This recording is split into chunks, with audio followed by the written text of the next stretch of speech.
Vous savez, lorsque Jésus était sur la terre, ça dit dans la parole de Dieu, que Jésus monta sur la montagne et il passa toute la nuit à prier Dieu. Alléluia! Nous savons qu'il va établir les principes pour que le royaume de Dieu puisse être établi sur la terre. Maintenant, ce royaume est spirituel. Il est très vivant, enfant de Dieu. Nous en avons de l'expérience personnellement. Lorsque tous ceux qui sont nés de nouveau, vous savez que vous avez été transportés dans le royaume de Dieu. Alléluia! On était dans le royaume des ténèbres, connaissant absolument rien des choses de Dieu. Mais lorsqu'on a accepté Jésus comme notre Sauveur et Seigneur, le Saint-Esprit, par la puissance de Dieu, nous a transportés dans le royaume de Dieu. Mais ce royaume a été établi par Jésus lorsqu'il est venu, il a prié, il a établi les principes du royaume de Dieu sur la terre. Et c'est très puissant par de Dieu. Ça nous permet à nous, les chrétiens, de vivre dans le royaume de Dieu. Vraiment un privilège. Gloire au Seigneur. Alléluia. Voulez-vous, on va tourner ensemble dans Jean chapitre 16. Et lorsque Jésus va sur la montagne pour prier, il va établir sur la terre pour son royaume. Et ces principes que nous voyons dans cette série d'enseignements, vraiment, ils sont là pour y demeurer. Ils ne seront jamais changés. Aucun moyen humain ne pourra les empêcher, les arrêter. Non, c'est là, c'est établi, enfant de Dieu, qu'une religion du monde pourra empêcher le royaume de Dieu. Le royaume de Dieu est sur la terre. Et lorsque Jésus revient à l'enlèvement de l'Église, dans son deuxième retour, l'enlèvement de l'Église, c'est 7 années après la grande tribulation. Alléluia! Son royaume il va être encore sur la terre, mais il sera physique.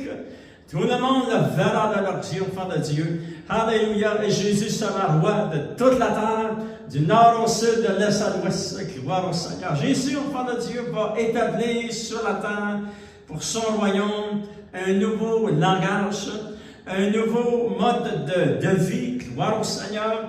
Un nouveau mode de communication dans ce royaume et aussi ici, entre les nations, entre les gens. Alléluia! Jésus a tout changé, enfant de Dieu. Et il va établir la parole de Dieu. Et le Saint-Esprit est celui qui a été choisi et c'est lui qui garde l'effet de ce que Jésus a dit. Il nous l'a révélé à travers la parole de Dieu. Il nous le révèle par révélation à tous les jours, tous ceux qui sont sincères, qui cherchent vraiment Dieu de tout leur cœur. Le Seigneur dit, je me laisserai trouver par vous. Alléluia! Quel privilège! Le Dieu suprême et glorieux, Enfant de Dieu, se laissera trouver par nous. C'est un miracle extraordinaire.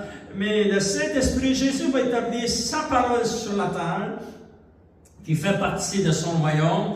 Et le Saint-Esprit, lui, est celui qui garde l'effet de la parole de Dieu sur la terre, dans le royaume de Dieu. Et c'est lui qui retient l'avancement du mal et l'apparition de l'Antichrist. Vraiment, le Saint-Esprit est à l'œuvre à tous les jours. Vraiment, le Saint-Esprit est omniscient, il est omnipotent, il est omniprésent. Il fait l'œuvre d'une excellence céleste, enfant de Dieu. Alléluia. Lisons, s'il vous plaît, ensemble dans Jean chapitre 16. Écoutez bien comment Jésus va nous expliquer que le Saint-Esprit est appointé, enfant de Dieu, pour vraiment mandaté pour l'avancement du royaume de Dieu, l'établissement du royaume, mais aussi pour garder l'effet, la vie du royaume sur la terre. Si le Saint-Esprit ne serait pas ici sur la terre, après que Jésus a été enlevé au ciel et s'est assis à la droite de son Père, au trône de Dieu, enfant de Dieu, le Saint-Esprit est ici sur la terre. Et puis cette journée, est-ce que Jésus est allé s'asseoir à la droite de son Père? Alléluia! C'est lui, le Saint-Esprit, qui garde le royaume de Dieu en force et en vie. Alléluia! Et en pleine santé. Amen. On lit ensemble dans Jean chapitre 16, verset 13. Jésus va dire ceci. C'est très important pour nous, enfants de Dieu. Il est dit, quand le Consolateur sera venu, l'Esprit de vérité, qu'est-ce qu'il fera? Ici, nous avons deux noms pour le Saint-Esprit, le Consolateur. Et vous savez, Jésus avait raison lorsqu'il le présente, il nous le présente à l'Église. Et nous sommes 2000 ans plus tard, après que Jésus a commencé son Église. Il a dit, le Saint-Esprit s'appellera le Consolateur. Il est celui qui nous console. On a besoin de consolation. Alléluia, dans ce monde dans lequel nous sommes. Le Saint-Esprit nous console. Il est ton consolateur. Il console les cœurs de ses enfants. Quand le consolateur sera venu, et il est venu, l'Esprit de vérité. Alléluia, c'est un autre nom pour le Saint-Esprit. Il s'appelle aussi l'Esprit de vérité. Qu'est-ce qu'il fera? Il vous conduira dans toute la vérité. Car il ne parlera pas de lui-même, mais il dira tout ce qu'il aura entendu et il vous annoncera les choses à venir. Alléluia! Et vraiment, le Saint-Esprit a fait un travail excellent. Tout ce qui est à venir a été inspiré par le Saint-Esprit. Nous l'avons ici dans la parole de Dieu. C'est un miracle. Tout s'est accompli enfant de Dieu. Il dit au verset 14, Jésus dit, il me glorifiera parce qu'il prendra de ce qui est à moi et vous l'annoncera. Alléluia! Vraiment, tous les évangiles ont été annoncés à travers les apôtres par la personne vraiment enfant de Dieu, du Saint-Esprit. Gloire au Seigneur. C'était son mandat et il a fait un travail excellent. C'est pour ça que tu peux connaître Jésus, par ce que le Saint-Esprit a fait. Il vous parlera de moi, Jésus avait dit. Tout ce que le Père a est à moi. C'est pourquoi j'ai dit qu'il prendra de ce qui est à moi et qu'il vous l'annoncera. Seigneur, nous te remercions de tout notre cœur pour la parole de Dieu. Et on te demande de nous remplir de révélations. Nous voulons comprendre les Écritures, et comprendre, Seigneur, oh Dieu, toute la puissance que tu as mis de disponible dans le royaume de Dieu. Nous sommes dans le royaume de Dieu. Et Seigneur, nous voulons, Seigneur, oh Dieu, être équipés. Alléluia. Et prions au nom de Jésus de Nazareth. Alléluia. Afin, Seigneur, oh Dieu, qu'on utilise les armes que tu nous as données et la parole de Dieu, Seigneur. Nom de Jésus, nous t'avons prié. Amen. À lui soit la gloire. Enfants de Dieu, n'oubliez pas ceci. Jésus va manifester la vie éternelle. Alléluia. Jésus va manifester la parole de Dieu. Il est dit dans Jean chapitre 1, on doit lire cela parce que, vous savez, la parole de Dieu, c'est très puissant. Alléluia. Elle est très puissante, la Bible. Il est dit dans Jean chapitre 1, regardez, enfants de Dieu, et on va lire ces versets tout doucement, et puis regardez le verset 1 jusqu'au verset 4.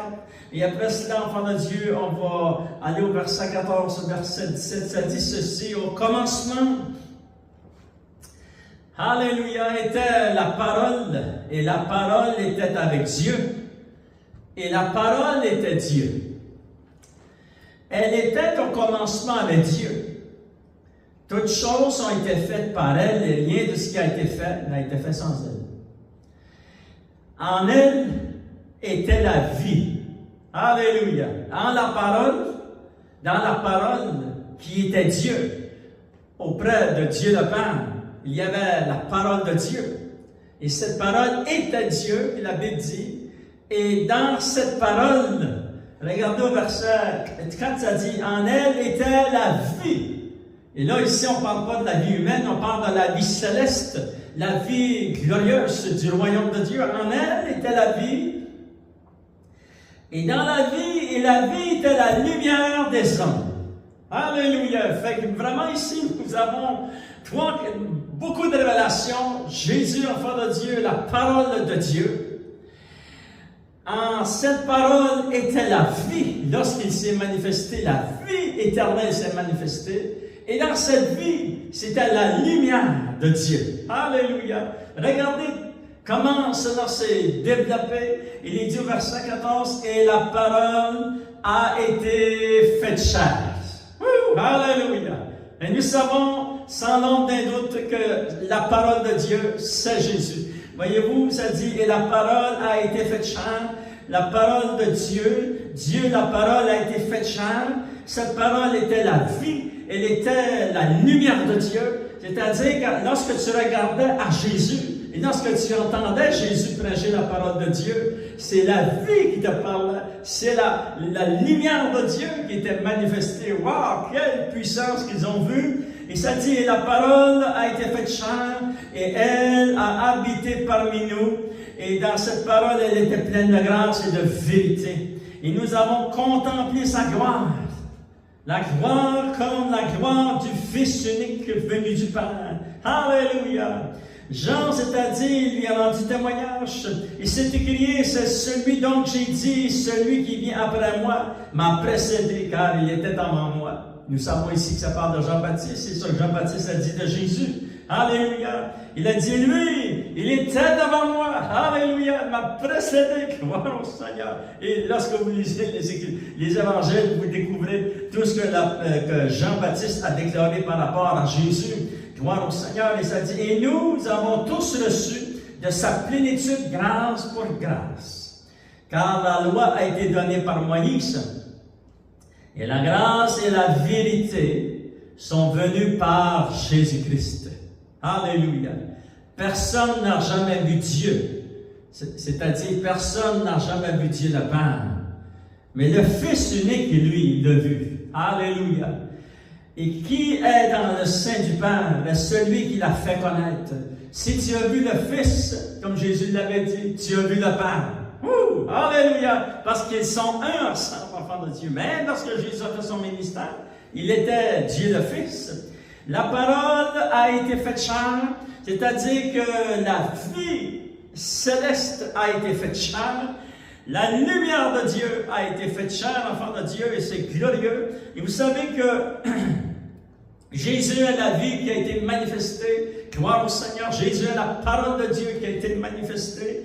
Alléluia. Et nous savons que la parole de Dieu nous décrit cette manifestation lorsque l'apôtre Jean lui-même il a expérimenté ce que nous lisons dans 1 Jean chapitre 1, verset 1 jusqu'au verset 4.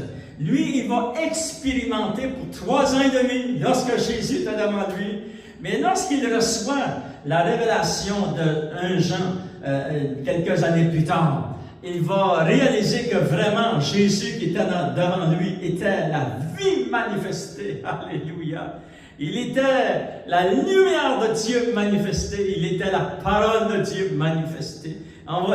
Lisons-la ensemble dans 1 Jean chapitre 1. Écoutez bien, verset 1, ça dit, « Ce qui était dès le commencement, ce que nous avons entendu et ce que nous avons vu de nos yeux. » Il parle des yeux d'un être humain. Tous ceux qui étaient là lorsque Jésus a fait son ministère, tous ces humains l'ont vu de leurs yeux. Wow! Ils ont vu la vie, ils ont vu la parole de Dieu qui était devant eux. C'était Jésus, enfant de Dieu. Ce que nous avons vu de nos yeux, ce que nous avons contemplé et que nos mains ont touché concernant la parole de vie. Car la vie a été manifestée. Alléluia! Et nous l'avons vu. Et nous lui rendons témoignage. Et nous vous annonçons la vie éternelle qui était auprès du Père et qui a été manifestée. Alléluia! C'est-à-dire que la parole de Dieu, la vie de Dieu, la vie céleste, la vie en Jésus a été manifestée. Il était auprès du Père. Lorsqu'il est venu, il était un avec le Père. Alléluia! Le Père et le Fils, enfant de Dieu. Alléluia! Ce que nous avons vu et entendu, nous vous l'annonçons à vous aussi. Pourquoi? Afin que vous aussi, vous soyez en communion avec nous. Or, notre communion est avec le Père et avec son Fils, Jésus-Christ. Gloire au Seigneur. Alléluia. Vraiment, enfant de Dieu, Jésus est la parole manifestée. Jésus est la vie manifestée. Alléluia. Jésus est la lumière de Dieu qui a été manifestée pour éclairer tout homme. Il est dit dans la parole de Dieu. Le Seigneur est tellement rempli de compassion pour les gens. Vous savez, lorsque nous étions séparés de Dieu, Dieu nous a aimés avant la fondation du monde. Il a travaillé à travers toutes nos circonstances et la vie dans laquelle nous étions. Il est venu, il a envoyé le Saint-Esprit. Le Saint-Esprit est venu nous chercher dans le royaume des ténèbres. Amen.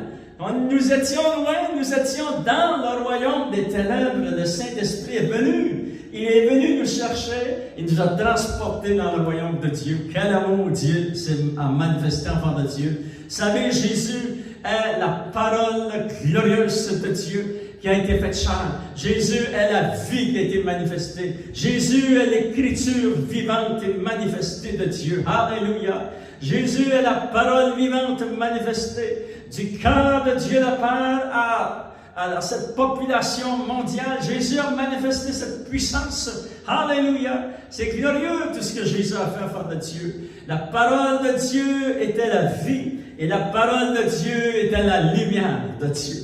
Souvenez du verset, ça dit dans Jacques chapitre 1, verset 16 jusqu'au verset 18, ça dit que le Père est le Père des lumières.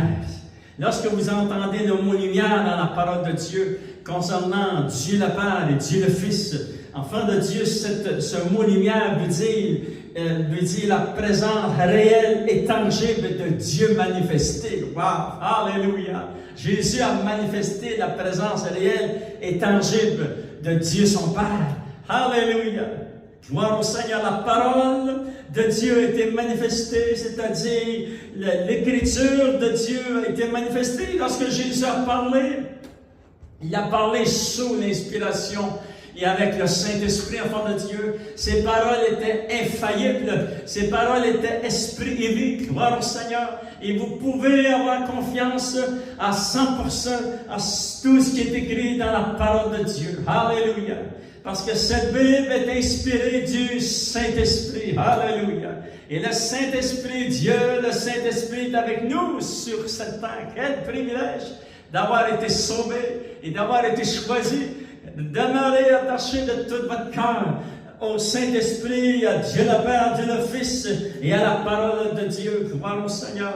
Vous savez, enfants de Dieu, on s'est posé la question, comme enfants de Dieu, voici comment nous pouvons faire de la parole de Dieu notre source. Alléluia.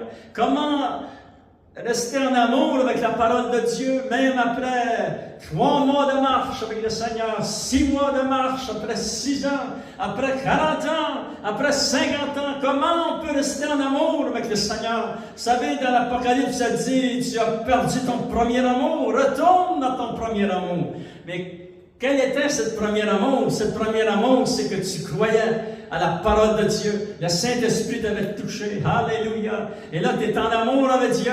Et puis, tu es en amour avec la parole de Dieu. Gloire au Seigneur. Comment garder cet amour, enfant de Dieu, ce délice? Comment la parole de Dieu peut devenir notre délice?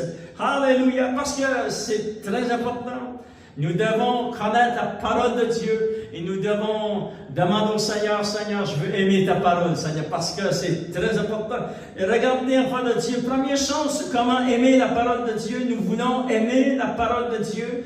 Regardez dans 2 Thessaloniciens, chapitre 2, on va lire quelques versets pour se placer dans le contexte. 2 Thessaloniciens, chapitre 2, et je commence à lire pour vous, verset 7.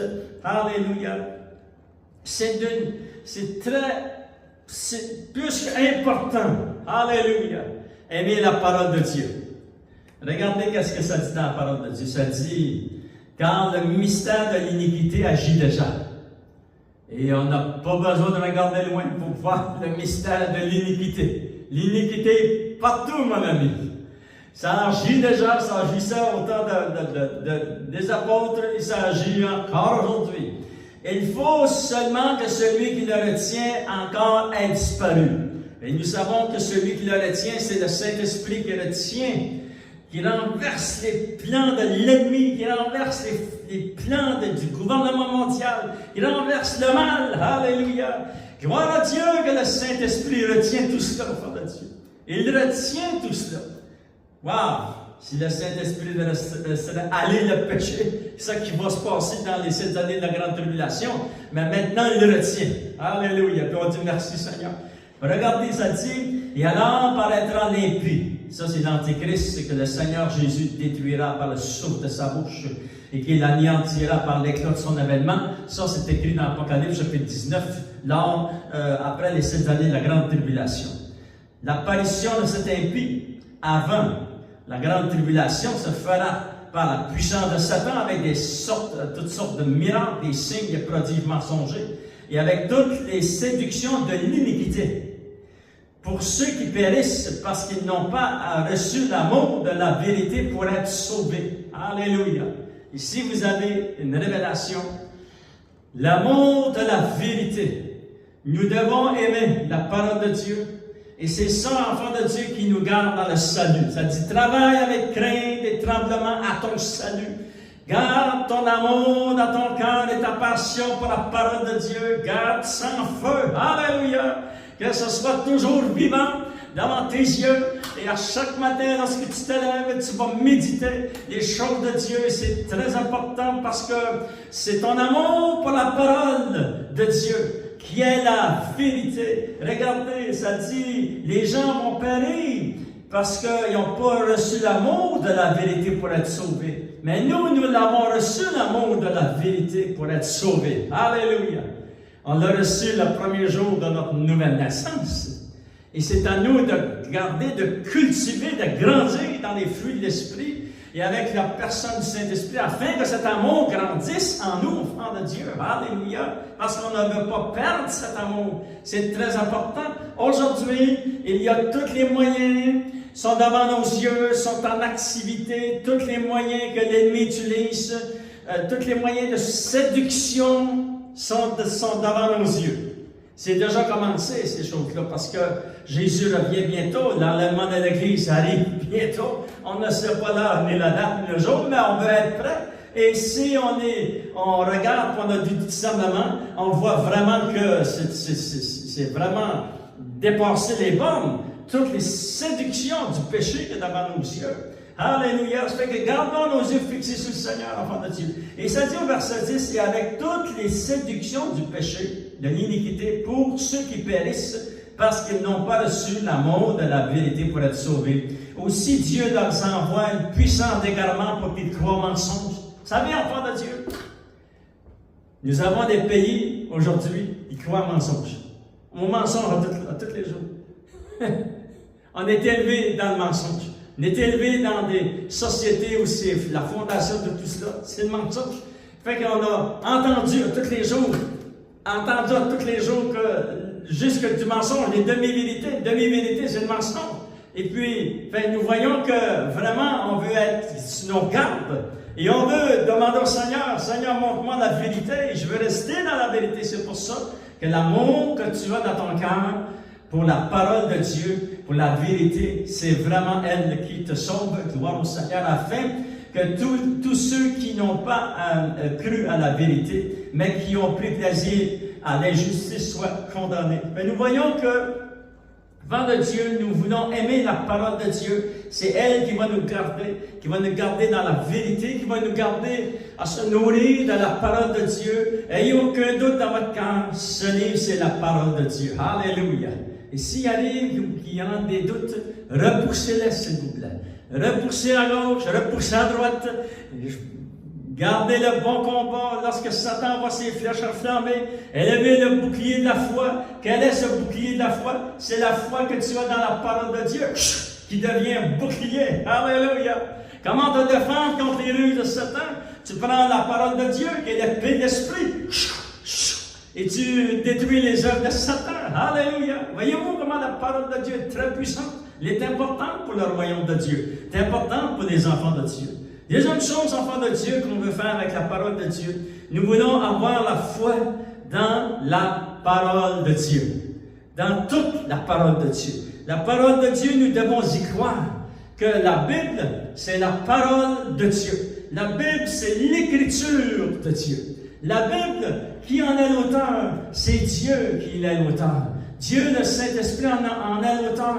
Et lorsque tu lis la parole de Dieu, tu lis les travaux de l'auteur de la Bible, qui est Dieu, le Saint-Esprit. Amen. Alléluia. Regardez, enfants de Dieu, vous avez gardé votre doigt dans 2 Thessaloniciens chapitre 2. Regardez ce que ça dit au verset 13. Nous parlons de la foi que nous voulons avoir dans la parole de Dieu. Pour nous, frères ou sœurs bien-aimés du Seigneur, nous devons, à votre sujet, rendre continuellement grâce à Dieu, parce que Dieu vous a choisi dès le commencement pour le salut. Oh, alléluia! Avant le commencement, avant la création du monde, la création des anges et la création en forme de Dieu, de nous les humains, Dieu nous avait choisis au commencement pour le salut. Quel privilège! Il s'est dit, enfant de Dieu, comment? Par la sanctification de l'Esprit et par la foi en la vérité. Placez votre foi dans la parole de Dieu. Alléluia! C'est à quoi il vous a appelé par notre évangile. Lorsque je prêche l'évangile, c'est ça que j'enseigne. C'est pour ça que c'est ça que Jésus a dit. C'est pourquoi il vous a appelé pour son évangile. Croyez dans l'évangile de Dieu pour que vous possédiez la gloire de notre Seigneur Jésus-Christ. Ainsi donc, frères, demeurez fermes, retenez les instructions que vous avez reçues, soit par notre parole ou soit par notre lettre. Cette lettre-là, vous l'avez décrite ici, 2 Thessaloniciens, parlant de cette épître, enfant de Dieu. C'est ça la lettre qu'ils avaient reçue. Que notre Seigneur Jésus-Christ lui-même et Dieu notre Père qui nous a aimés et qui nous a donné par sa grâce une consolation éternelle et une bonne conscience, console vos cœurs et vous affermisse en toute bonne œuvre et en toute bonne parole. Alléluia! Enfants de Dieu, nous sommes appelés vraiment à garder notre cœur dans la parole de Dieu et par la foi dans la vérité. Alléluia! Nous voulons aimer la parole de Dieu, nous voulons aimer la vérité et nous voulons placer notre foi dans la parole de Dieu. Deuxième chose, c'est ça, enfants de Dieu, lorsque vous priez, ça paraît lorsque vous priez. Lorsque vous aimez la parole de Dieu et lorsque vous avez placé votre confiance et votre foi dans les Saintes Écritures, lorsque vous allez prier au nom de Jésus, alléluia, les démons vont trembler, alléluia. Parce que cette série d'enseignements a pour but aussi, enfants de Dieu, prenant l'exemple de Jésus, lorsqu'il laisse la montagne pour prier, il établit les principes du royaume de Dieu. C'était pour nous, afin que nous puissions les utiliser dans notre chambre de prière, dans notre temps de prière, dans notre communication, dans notre vie de prière. Parce que vous savez, la prière que Jésus demande à son peuple, c'est quoi que le Seigneur nous demande d'atteindre? C'est une vie en communion avec lui. À tous les jours, quand même qu'on travaille, on a une communion avec lui. C'est ça que c'est la vie de prière. C'est le zénith, c'est l'excellence de la vie de prière que le Seigneur nous demande, enfants de Dieu. En terminant, regardons, troisième chose, enfants de Dieu. Nous voulons que la parole de Dieu soit comme un feu en nous. Alléluia! Lorsque vous entendez la prédication, que ça devienne un feu. Alléluia! Que ce soit brûlant dans votre cœur. Alléluia! Que ce soit lorsque vous lisez votre Bible, que ce soit un feu qui est dégagé de la parole de Dieu, qui touche votre cœur. Alléluia! Parce que la parole de Dieu nous réchauffe. Nous avons un exemple dans l'Ancien Testament, nous avons beaucoup d'exemples, nous en avons aussi dans le Nouveau Testament. Regardons, prenons l'exemple de ces deux disciples qui retournent à la maison.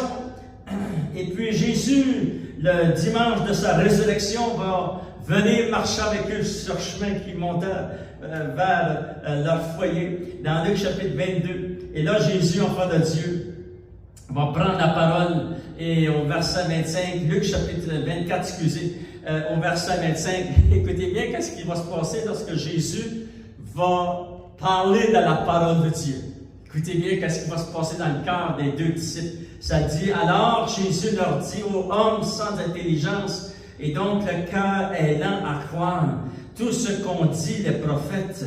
Ne fallait-il pas que le Christ souffrit ces choses et qu'il entra dans sa gloire? Et commençant par Moïse et par tous les prophètes, il leur expliqua dans toutes les Écritures ce qui le concernait. Enfin, Jésus va leur enseigner la parole de Dieu. Et ils vont continuer leur marche lorsque Jésus enseigne. Et là, il y a une grande réaction parce que Jésus va entrer dans leur maison et puis ils vont prendre la communion ensemble. Et lorsqu'ils prennent la communion, alléluia, il s'est dit, enfant de Dieu, au verset 31, verset 30, ça dit, pendant qu'ils étaient à table avec eux, il prit le pain et après avoir rendu grâce, il le rompit et le leur donna. Alors leurs yeux s'ouvrirent et ils le reconnurent. Alléluia. Mais Jésus va disparaître. Alléluia. Wow. Regardez la réaction de Dieu. Il s'est dit l'un à l'autre, notre cœur ne brûlait-il pas au-dedans de nous lorsqu'il nous parlait en chemin et nous expliquait les Écritures? Alléluia. C'est comme s'il disait, pourquoi on n'a pas reconnu le Seigneur avant? Il nous parlait, lorsqu'il nous parlait de la parole de Dieu, notre cœur brûlait ici, ça brûlait ici, ça c'est la puissance du Saint-Esprit qui fait cela par de Dieu. Alléluia! C'est pas des réactions naturelles de la vie. Non, non, non. C'est le Saint-Esprit qui fait cela. Et c'est parce que la parole de Dieu est accompagnée avec le feu du Saint-Esprit. Alléluia! Et vraiment, c'est une puissance glorieuse. Enfants de Dieu, nous voulons aimer la parole de Dieu. Nous voulons vraiment aimer la vérité. Alléluia. Nous voulons placer notre foi dans la parole de Dieu, dans la vérité. Parce que Jésus, c'est lui qui était la parole de Dieu. Cette parole a été manifestée. Cette parole, cette vie a été manifestée. La lumière de Dieu a été manifestée. Alléluia. Plaçons tout notre amour dans cette parole, enfant de Dieu, en Jésus et dans la parole de Dieu, et que le feu du Saint-Esprit puisse nous envahir. Et lorsque vous allez ouvrir la parole de Dieu, alléluia, et que vous allez recevoir une révélation de la parole de Dieu, vous allez dire, alléluia, le Jésus m'a parlé, et là vous allez être excité. Vous allez entrer dans votre chambre de prière et vous allez prier avec la force de votre cœur. Alléluia! Et le feu du Saint-Esprit sera sur vous, enfants de Dieu. Être capable de témoigner, être capable de démontrer l'amour aux gens. Gloire au Seigneur. Dieu est grand. Il a fait de grandes choses pour nous. Il est tout puissant, enfants de Dieu. Alléluia! Seigneur, oh Dieu, je te demande maintenant, par la puissance du Saint-Esprit, que tu puisses te révéler à nous, Seigneur. Et la parole de Dieu habite, Seigneur, dans notre cœur. Écris-les, Seigneur, sur les tables dans notre cœur. Alléluia. Et au nom de Jésus, que le feu du Saint-Esprit soit en nous, Seigneur. Donne-nous, continue à nous donner ces grandes révélations de la vérité. Bénis ton peuple.